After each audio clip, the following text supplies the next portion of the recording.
Good morning, everyone. As you can see, it is snowing, and I'm here with the 2018 Ram 1500. This is the 4x4 crew cab. We're going to see how it does in the snow. We'll start off in rear-wheel drive, and then we'll put it into four-wheel drive auto and compare and contrast. This has been a pretty fun truck this week. It's got a 5.7 liter Hemi V8.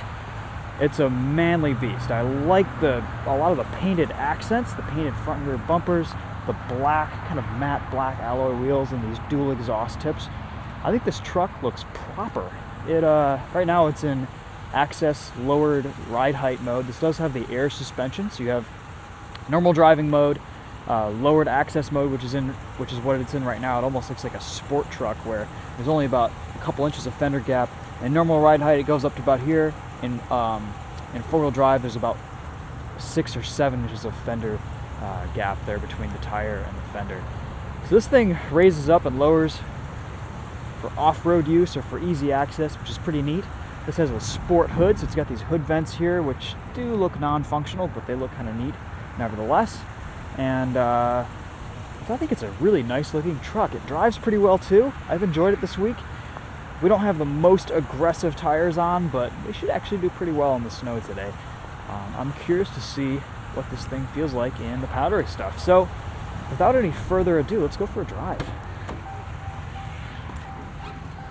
This is the first snow we've gotten of the season. Pretty exciting. Alright, so I'm in here. It's already very nice and cozy. I've got the heated steering wheel on, heated seats on. One nice thing is this truck has a remote start, so you can start it up before you get going in the morning, get everything heated up, maybe start to defrost the windshield as well, and it automatically turns on the heated steering wheel and seats, and you get in and you're just as cozy as can be. So for our purposes, we're going to leave traction control on for the most part in this video. Stability control, I don't think it can be disabled. So we're just in two-wheel drive right now, getting a pretty decent amount of power down. Truck is raising up into its normal ride height. Getting a little squirrely there. Let's test the brakes. Alright, so we've got a little bit of traction out here.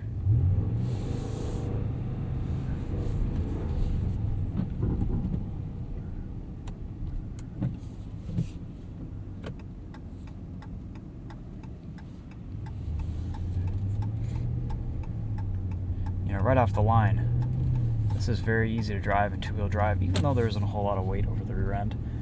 I think if anything, it maybe gives you just a little bit better of an idea of the conditions and how slippery it is. Sometimes you get a false sense of security with four-wheel drive or all-wheel drive.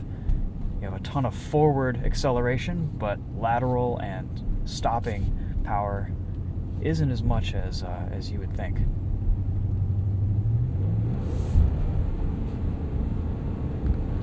Seems like traction control is still allowing just a little bit of slip. It's not cutting everything. It seems like a pretty good system. Alright, so we've got a pretty good idea with two-wheel drive there. It puts the power down. Let's throw it into four-wheel drive auto. This is going to engage the front axle whenever it detects slip from the rear. And it's, in my experience so far today, it's pretty immediate and pretty seamless, which is cool. So we'll just give it a bootful right here.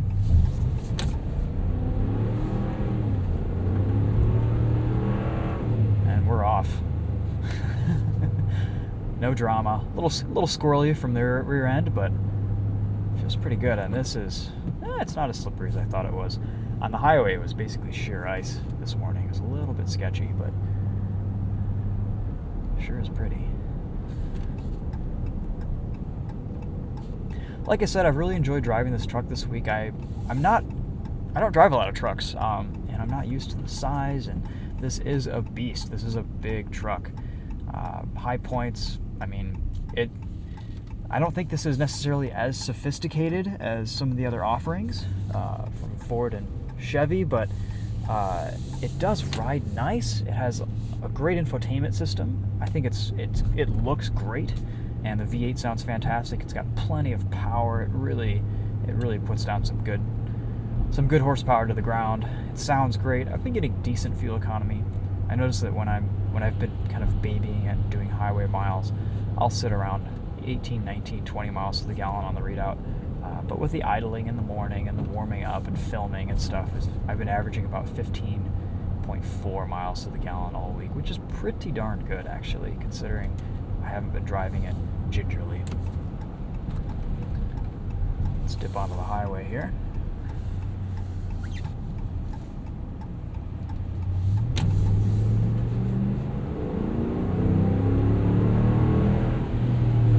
Plenty of torque, plenty of power. Once it gets past 5,000 RPM, this engine really rips. It sings too. It sounds nice, and it goes like stink.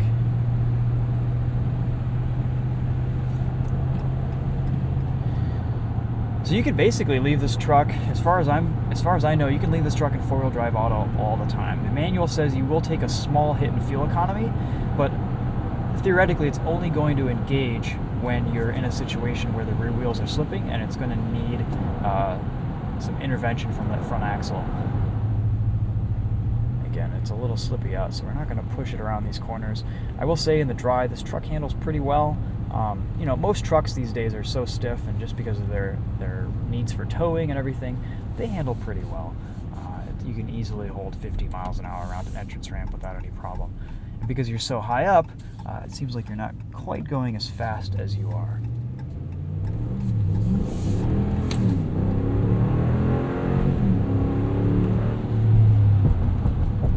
Really puts its power down quite well in four-wheel drive auto. You can kind of feel just an increase in traction, but you don't hear or necessarily feel anything engaging from the front axle. It's just the truck just really hooks up all of a sudden.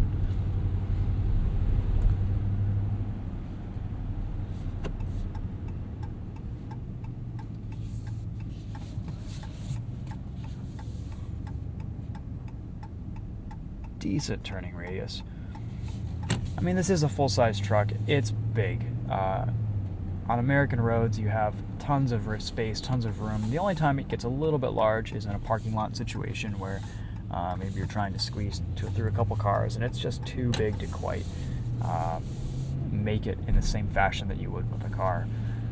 But it's livable. It's usable. I think one of my reasons for booking this week was that I just kind of wanted to see what it's like living with a truck. I've never had a truck before. I've only really owned sports cars and sedans, and it's actually quite nice. I just feel very stable, and it's nice to kind of see above everything out on the road, and this goes with any large SUV with a higher riding position. But it's been enjoyable. I've really liked it. This truck it airs a little bit on the stiff side, but it's very livable and completely, it's not an issue. It's not as stiff as something like, a dually or something that's going to have a much higher towing capacity. It is very usable and very livable, I think, on a daily basis at this spec. There's a ton of room in the back. There's a lot of space in the back seats. I think the Ram box is a really neat feature with these, just because it kind of acts like a little bit of a trunk. When you don't necessarily need to open up the tailgate, you can just throw a few things in there, whether it's tools or just groceries or what have you. And those are on both sides, and they're easy to open. They lock and unlock with the vehicle.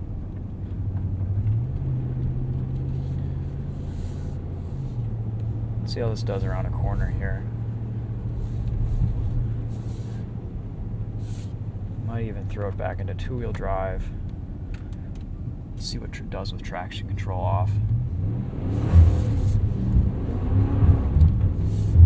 Alright, so we've got stability control kind of kicking in, balancing us. It is going to let us have just a little bit of slip though.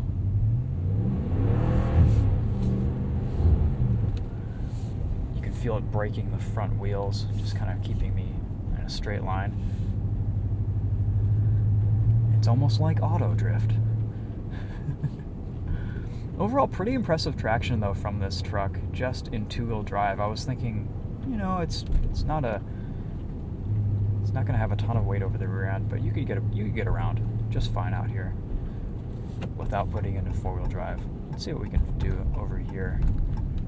See if we can find anything to with a little bit of slip. I'm not sure if we will, because all these parking lots have been salted already. Just to give you an idea of ride quality here. Speed bumps don't destroy your back, but they are definitely stiff. Yeah, I don't think we're going to be able to find anything here.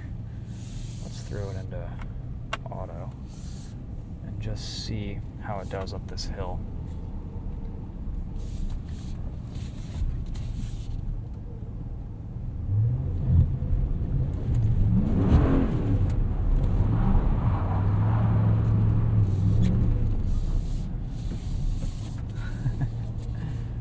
Do a donut.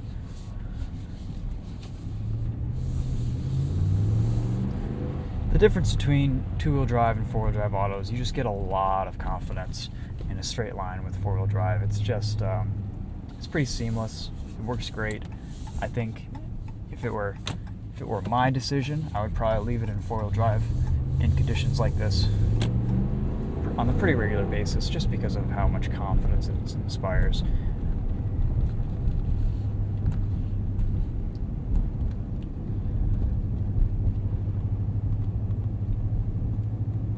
So yeah, guys, there you go. Snow drive in the Ram 1500.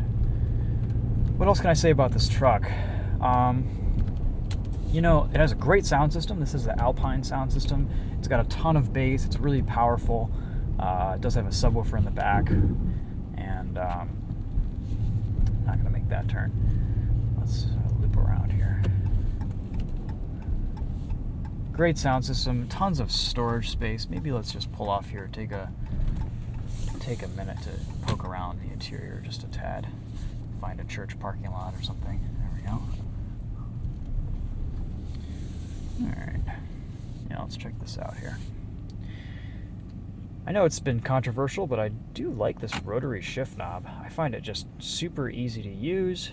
It's really quick to change between park to drive to reverse. You just kind of count the number of clicks, and it's very intuitive. You don't have to look.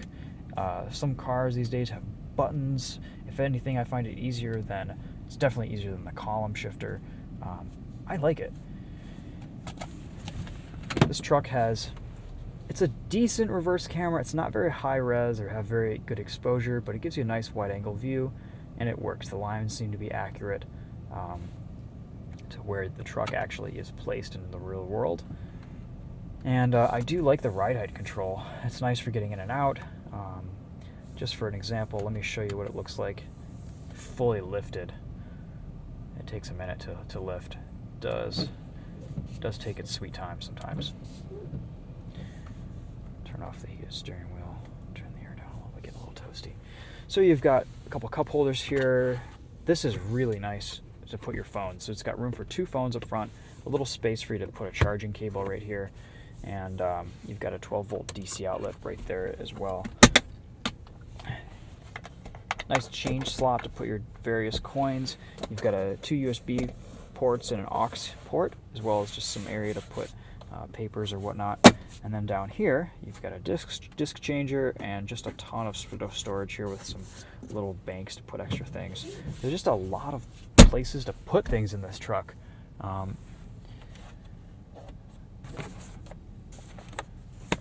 These slide and provide a bunch of blocking of the sun, which is very nice this time of year because the sun seems like it's always in my eyes.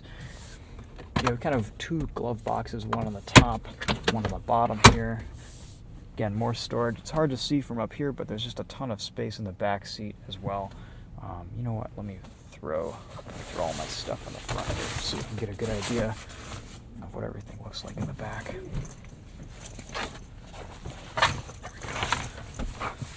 Let's do this. Ergonomically, I really like the way this truck is set up. Everything is just super easy to use, falls to hand. Yeah, there's a lot of room back here. Tons of leg space. So as you can see, I'm 5'10". With my seating position, I have just a ton of legroom here to stretch out and open up. Seats are comfortable. Everything is nice and soft. You've got plenty of space. This would be great on a long road trip. Got a speaker up here. So this is in the max ride height mode. You can see remember before in lowered mode there's about this much fender gap. Now there's about 3 times that, 2 or 3 times that. It really, it gets up there. So you've got a little bit more ground clearance from this, obviously, and throw it in 4-wheel drive lock and do some off-roading. Fortunately, we don't have any places to do that around here, so we're mostly just gonna leave it hard parked like this and just look a little bit more aggressive. I'll show you inside the bed. This has the tonneau cover, which is easily unclipped. You can just kind of go in here, undo that, and then it slides off, and you can just kind of fold it into the back of the bed. And you've got this thing which keeps what you have in the bed stable. Nice bedliner in this truck.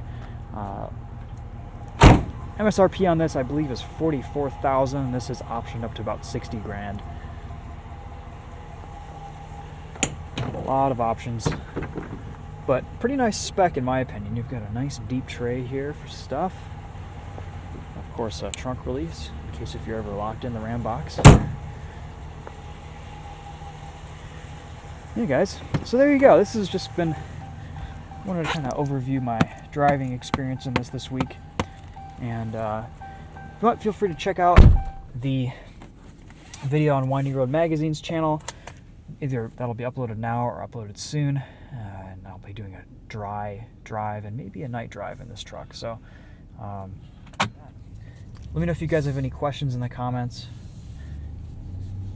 We'll just kind of go for a little bit more of a drive here, and you'll notice that after you exceed a certain speed, the truck will lower down to normal ride height. It'll do about 15 miles an hour, maybe even 20 or 25 at the raised ride height, and then it'll,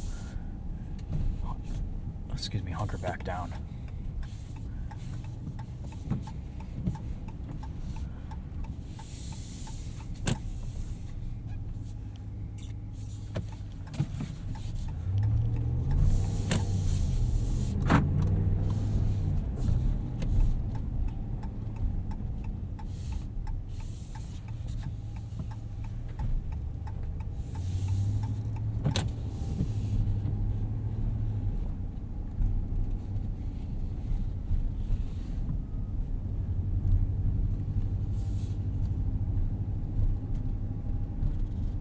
I think it'll slow down at 25 or so. We haven't quite kissed that yet.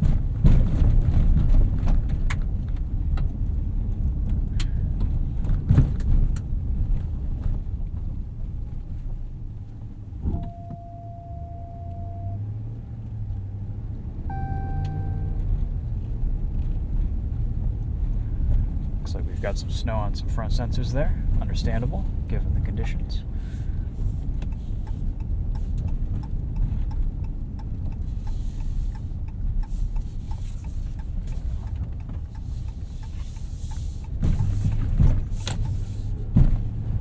Over some rough bumps. Truck feels pretty good.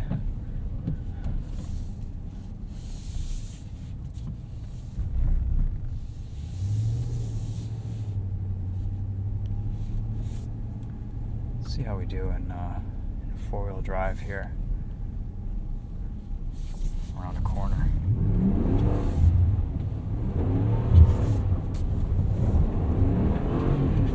Pretty good.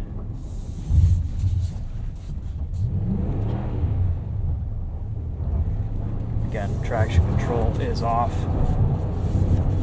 You can feel stability control kicking in, but it'll still let you have a little bit of fun, which is always good to know. Not a lot of traction in the front end from these tires, but it works, you know, it's consistent. Now we're lowering down a little bit. Air suspension likes to take its time.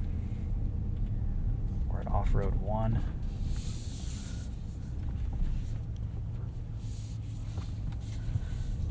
Cool. Alright guys, well there you go. You know what? One thing I forgot to show you was the startup procedure. Let me do that right now as we hit ABS.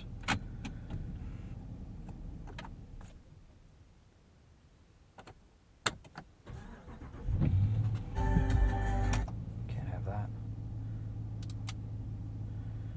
And I've got the setting right now. It's set to automatically turn on if it senses that it's cold out. Heated steering wheel, heated seats, which is quite nice. Nice looking infotainment. You've got lots of controls here where you can see heated ventilated seats, heated steering wheels. All of this is very just quick to respond and nice to use. I think over time you get pretty comfortable with it. And I like the combination of being able to utilize buttons and touchscreen. Good job, Dodge, for that. All right, guys. Thanks again for watching. We'll see you in another video sometime later. Cheers.